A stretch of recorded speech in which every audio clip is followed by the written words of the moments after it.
नमस्कार मित्रांनो. MPSC म्हणजे काय आणि UPSC म्हणजे काय हे आपल्या सर्वांनाच माहिती असेल. पण थोडक्यात MPSC म्हणजे महाराष्ट्र पब्लिक सर्व्हिस कमिशन आणि UPSC म्हणजे युनियन पब्लिक सर्व्हिस कमिशन.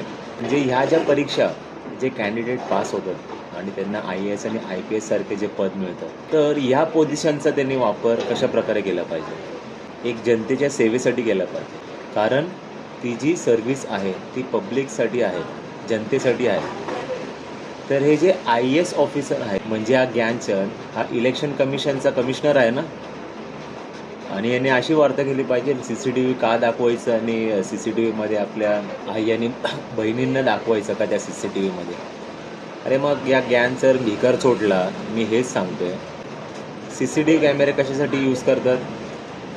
सिक्युरिटीसाठी. तिथं काही गोष्टी होतील मतदानच्या वेळेस या गोष्टीसाठी ना.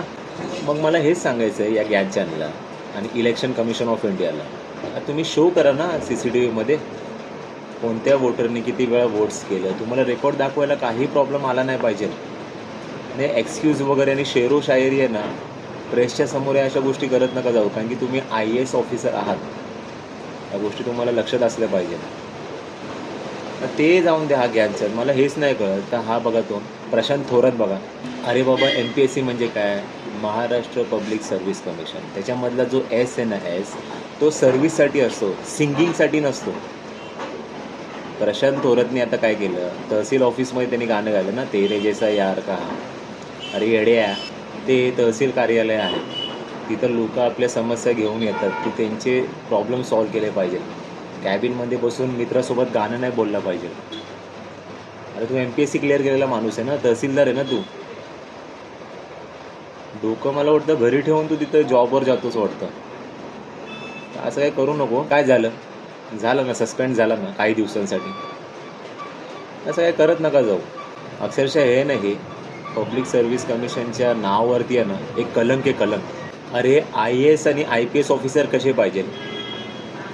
तुकाराम मुंडेसारखे किंवा समीर वानखडेसारखे पाहिजे. म्हणजे मला काय जास्त बोलायची काही गरज नाही आहे, हे अख्ख्या आपल्या देशाला माहिती आहे. तर तुकाराम मुंडे गुगलवरती जाऊन सर्च करा किंवा प्रोफाईल बघा तुम्ही. आणि तिकडे समीर वानखडे बघा. शाहरुख खान सारख्या माणसाच्या पोराला त्यांनी अटक केली. तर ह्या गोष्टी आपल्याला लक्षात असायला हव्या. IPS असे पाहिजे, समीर वानखडे आणि तुकाराम मुंडेसारखे.